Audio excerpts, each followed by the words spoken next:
The ability of effective discipline is to foster acceptable and appropriate behavior in the child and to raise emotionally mature adults. A disciplined person is able to postpone pleasure. Think about our world right now, especially our country. Think about our country and the microwave society we have, where we have to get everything right now. It has to feel good. This social media, all the drugs, all the evidence tells us we're messing our children up. Everything out there says, we have our kids typing on Chromebooks, right? Almost after the pandemic, almost every school in the nation, especially 6 through 12, right, has machines that are able to go on the internet. And we have mounting evidence that says that reading and writing, physical writing, actually teaches children more than typing, because you can't feel an S when you type. You just know spatial awareness. But you feel an S. It's that cognitive ability. Now check this out. We know it. That I'm going to just touch on that theory, what you said. I remember when I was going for my stockbroker's license and everything. And I was just trying to study all the information, just trying to study it. Then I had this one dude that was mentoring me through the process. And he was like, no. He said, I'm going to give you practice tests. For every one you get wrong, I want you to write out the explanation. That's how I learned, and that's how I was able to pass the test. So just to piggyback what you're saying with that theory about kids grasp more when they're actually physically writing stuff down and everything. So check this out. We know that affects children. We ain't doing nothing about it. Because it's more cost effective to get a machine than it is to have pencil and paper, right? But we have to connect the machine to power. And most kids aren't going to do that because they have their phone, so they want their phone charged. Their priorities aren't in order. Who teaches them the priorities of what should be in order? Their parents. My kids knew if you went to school and didn't have your Chromebook charged and we got an email back, I'm taking your phone. I'm taking your phone. Same thing here. I'm taking your phone. And now check this out. I'm going to relate this to phones, right? We also know that phones, they're called cell phones for a reason, because you're locked in a cell when you're on them. Okay? They have control of us. We're not. The cell phone, our social media, all that stuff is teaching us. We're not teaching it. Right? Check this out. We know that notifications and cell phone use releases the same amount of chemicals in your body that heroin does. Students are addicted. Kids are addicted to cell phones. You ever take your kid's cell phone away and watch the fit that they throw? They sound like, what do you call it, from Medicine Society? I'll do anything, man. I got these 2 cheeseburgers. Say the next word out your mouth and punch you in your face. Right? But no, check this out. So we know that that's hindering their process as kids to become emotionally and mature adults. Right? We know it. What are we doing about it? Nothing. Okay. You can go to school and you can have the school make all the rules in the world. You can have Congress make all the laws. You can have the state legislature make all the laws. You know whose first law needs to be followed? The ones that's laid down in the household. The ones that's laid down in the household. And if you're not effectively laying down the law in your own household, I'm not talking about beating the hell out of your kids and abusing them. I'm talking about being consistent with it. Effective discipline and teaching. Then your child is going to be just like every other child's story, where I can't believe this happened. And it's going to boil down to this. I don't care. I'm a grown man. I raised my 3 children. I'm still raising them to this day. My parents are still raising me and my siblings. My siblings and I'm sorry. Auntie Frances, R.I.P. Right? In the end, you can go to church every day. You can pray till you're blue in the face. Faith without works is dead. So one thing that always hits me back, it doesn't matter how many times I go to church on a Sunday, how many times I tithe and offer, doesn't matter how many times, but if I do not work, my faith is dead and does not require what? What doesn't require? If I'm not doing the work, what doesn't God have to do? Nothing. He doesn't have to bless me because I don't deserve it. Yep. Right? We can talk about it until we blue in the face. We know we're doing a service to these children. Right? If I can't leave my house without my phone, and we got about 25 years without really, 22 years without really, you a little bit more, but about 22 to 30 years worth of experience without a phone, and we need it now more than ever. What do you think these kids who've had it for their whole lifetime are feeling? I see 3-year-olds. How many times we see people rolling up in strollers to our AAU games, and they're giving them iPads and iPhones at 3 years old to shut them up. And these kids are hitting buttons and going on things they shouldn't be seeing on their parents' Instagram page with with titties bouncing. And, that's become what? And booties and dudes half naked because that's who you follow. Yep. And guess what? So your kid sees that at 3. By 8, they can access anything on the internet because they know how to spell and type out internet addresses. They can access anything. They hear something at home, or they hear something in the place in the schoolyard. They type up, what does this mean? And now they can see the exact thing of what that means. And guess what they're watching? They're watching porn. They're watching people getting their heads chopped off. By 10, 11, 12, these kids know how to access things that even as parents we don't know how to access. And the thing is, now, and yet, where's it? You can't listen. Even as a parent, and this is where I'm going with this. Even as a parent, I can't police my kids 24/7. That's where I was going with it. That's exactly where I was going with it. So, how do we get to that point? You lay a foundation of discipline in the household. Yeah. You got to lay the foundation, but without that, your kid has. I'm gonna be real with you. Your kid has no chance of succeeding in this world, whatsoever. Without discipline, they cannot. Without discipline, and I'm not talking about. Okay, like we said in the last podcast, we know this. Parents that you may be living in, maybe co-parenting with somebody. You may be doing this. We get that and we understand that, but there has to be a baseline of something that has to go on in your household that's not acceptable behavior. And if it crosses that line of being unacceptable behavior, you have to put down the discipline. I'll give you an example. I'm in school, right? And it amazes me how many kids walk around all day going, F this, F that, I'll beat this bee's butt, F this, F it. Inappropriate, suck my, right? Dude, if you said suck my dick to me in high school, I know where you're going with it, yeah. We would have fought. Yep. Like, it would have been on. I hear kids using the N-word like it's going out of style. And I'm not talking about the black kids. And I'm just waiting for somebody to come out the corner like, bah! And nothing. Like, and I'm sitting there going, so one day I told my class, I said, I'm done with these, I'm done with this cussing. I'm done with the cussing, man. Stop. So one day a kid was like, F this. He goes, oh, I'm sorry, Mr. P. I know you don't like it. I said, no, you shouldn't either.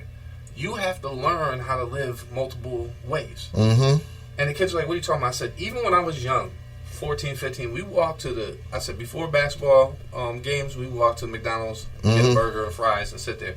You think me and my friends were talking appropriately? No. But when an old couple or a couple with kids sat right next to me, y'all knew better. We started talking about things appropriately. When they left, then we switched it on. I said, some of y'all go home and your parents tell you not to cuss, and then you hear them and they cussing. Why do you think they tell you not to cuss?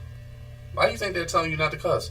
This is where parenting comes in. Because we have to model our behaviors. Because you can't tell a kid to stay off their phone and then you on the phone for 5 hours. Yep.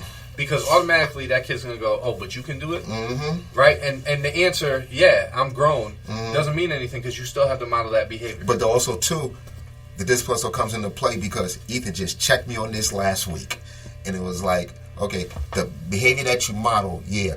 And as a parent, sometimes, yeah, we're not perfect. We're going to sometimes break our own rules. But when our kids call us out on our nonsense at times, sometimes we may have to listen. Give you a classic example.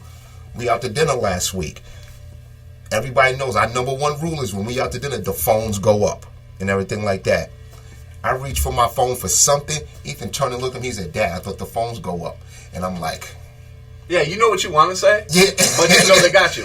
My kids will say the same thing. Oh, like, Dad, we're not supposed to do that, but you can. And the first thing I want to do is be like, the first thing I do is go, shut up. Yep, shut up. You're right. Yeah. The first thing that came across my mind was like, I'm grown, I'm older, I can do this, that, and the other thing. That pride. I can do what I want. But then at the same time, I had to think about it. Goes back to the conversation we having. That's the discipline we instilled as a family, so we can make that reconnection. We're not always buried in. So we can have. If you commit to it, you got to commit. So like, listen, as a coach, we ask for the same thing, right? Yep, exactly. Listen, show up every day. If you as a coach don't show up every day, you think your team's gonna? Exactly. If you always got an excuse for why you absent, you don't think those kids gonna be like, well, it must not be that important. Exactly, and that's part of the discipline that we laid in our household. Is like.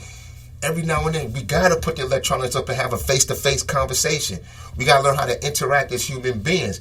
I was about to violate that rule, and he called me out on it. But that's good. Like that. That shows that the respect for each other's there. Exactly. I always tell the kids at school, I'm like, look, you're not going to see Mr. P on the phone looking at sneakers, looking at football scores and all this and that, and making money quarterback stuff. because I respect the fact that I tell you to stay off yours. Mm-hmm. Right? If you do see me on the phone, it's usually when we're watching a video and I can't access my emails, so I check my emails on the phone, and I will tell you, I'll be like, look, I'm responding to your mom right now. Right? Like, because I want them to understand I'm using the phone the appropriate way. Right? I'm not, or if my kids, it's an emergency, I gotta use the phone. And if it's an emergency, usually I'll say, hey, I gotta step out for a second. I'll be right outside because I gotta take this. Yeah, right? Exactly. And then what happens when that kid sees it? They'll be like, Mr. P, do you mind if I step outside? My mom's calling. I'm gonna take. Yeah, go ahead.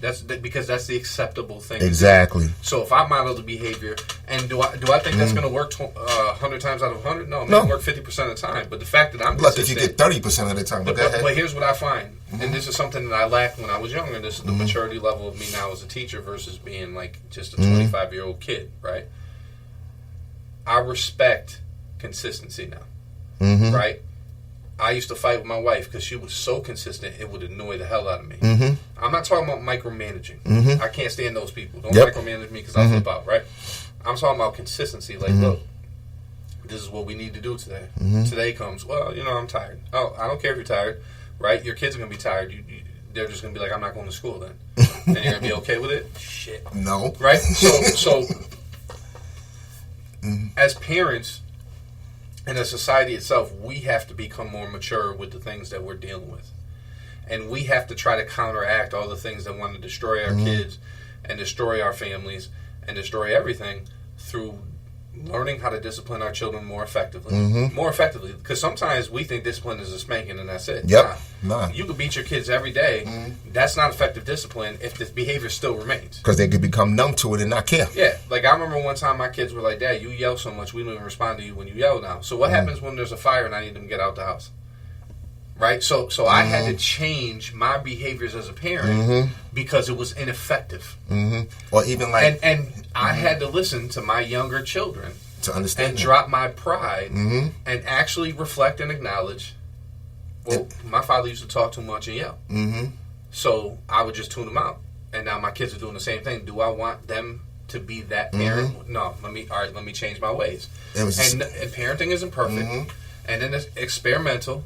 And if you weren't raised a certain way, it's harder for you to have those skills. That's why you have to study it. That's why you have to reflect. That's why before you turn on that Xbox or you turn on that you start rolling your joint or you start opening that bottle, take 5 minutes to reflect on your day or your effectiveness as a person, as a parent, right? And do that first. I'm not asking you to be perfect.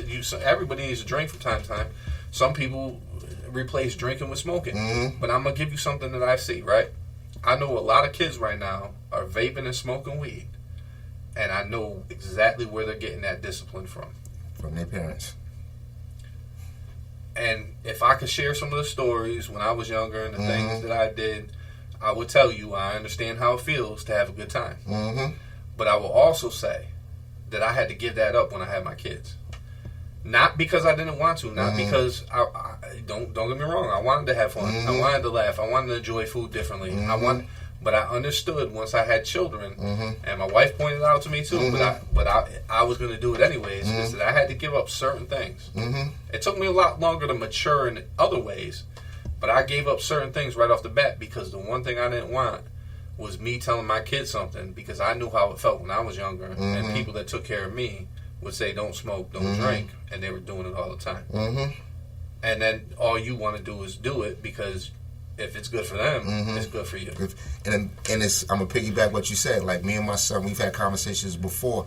Well, Dad, you did this at this age. I said, because I had nobody to show me anything different and everything like that. Now, we could be at a family function. We could be at this. We could be at that. And my son, you'll see me drink a beer here now, known as a social drinker and things like that. Or what I do every week when I hang out with one of my boys and everything like that. You know what I'm saying? But the one thing my son said, he gave me props. He said, the one thing I don't see you do, Dad, when you come home, if you had a bad day, you don't do none of your dirt. Yeah. You don't do none of that. And he said, why is that? I said, because one, that's a bad habit. And two, I said, I'll be setting a poor example for you that's how you get rid of all your problems and things like that. And we both know in the world today, that's not the way to deal with your problems. Well, we also grew up in an environment where that's where a lot of people dealt with their problems. Yep, exactly. But here's the thing. What I think we're saying is, as parents, it's progression.